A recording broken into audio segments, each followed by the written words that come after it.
Des combats au sol font rage dans la bande de Gaza, cible de frappes israéliennes sans précédent 3 semaines après le début de la guerre avec le Hamas.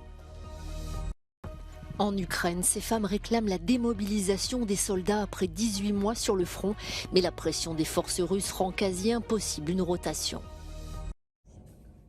Israël ne parle toujours pas d'offensive terrestre à Gaza, mais pour la 3e nuit consécutive, l'armée a pénétré dans l'enclave palestinienne et des combats au sol feraient rage. 3 semaines après le début de la guerre entre Israël et le Hamas, l'enclave fait face à un déluge de feu, des bombardements israéliens d'une ampleur inédite, selon la télévision publique israélienne. Le Hamas s'est dit prêt à faire face et a de nouveau tiré des salves de roquettes vendredi soir sur Israël. L'État hébreu qui accuse le mouvement palestinien d'avoir installé son quartier général dans le sous-sol d'un hôpital et de se servir de la population comme bouclier humain, des accusations démenties par le Hamas. Gaza, un peu plus coupé du monde, sans communication ni internet, le Croissant Rouge palestinien et plusieurs agences de l'ONU disent avoir perdu le contact avec leurs équipes. Une coupure de l'information qui, selon l'ONG Human Rights Watch, risque de servir de couverture à des atrocités de masse.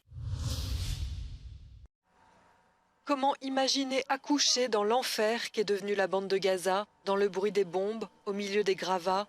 Selon les Nations Unies, il y a environ 50 000 femmes enceintes dans l'enclave palestinienne bombardée par Israël. 5 500 doivent donner naissance à leur enfant d'ici 1 mois, dans des conditions sanitaires catastrophiques. طبعا ولدت في الحرب في اجواء وظروف ما بيعلم فيها الا رب العالمين يعني هنا لا في مي لا في اكل لا في شرب لا في مكان ايواء للطفل عند الطفل تقريبا له 7 ايام مولود في الحرب وعندنا في مش متوفر لنا لا بمبز لا حليب ولا اي شيء بنعاني من كثير لا عندنا كهرباء حتى في الليل يعني الولد بده حليب بده شيء. Ces bébés de la guerre, s'ils survivent, devront aussi attendre pour obtenir leur citoyenneté et une identité officielle. Dans ce territoire bombardé, impossible d'obtenir les documents nécessaires. Leurs maris, leurs frères ou leurs pères sont en première ligne depuis le début de l'invasion russe en Ukraine en février 2022. Plus de 18 mois sur le champ de bataille, beaucoup trop long pour ces femmes qui réclament leur démobilisation ou au moins un congé.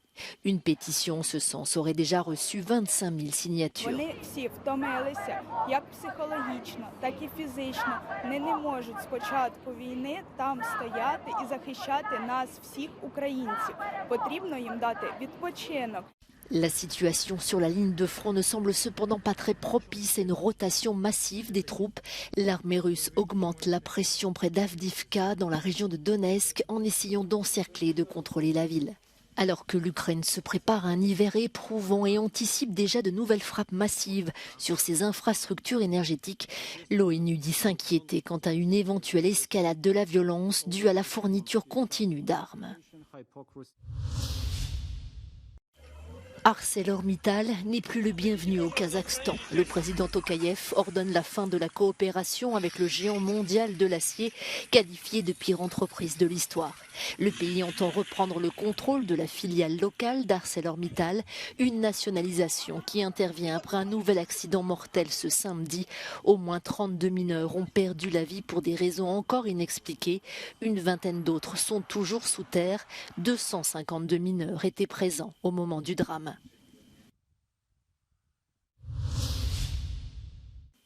Il a tenu l'Amérique en haleine pendant 2 jours. Robert Card, l'auteur présumé de 2 fusillades dans l'État du Maine, a été retrouvé mort vendredi soir près d'une rivière, non loin de Livingston, où s'est déroulée la tuerie.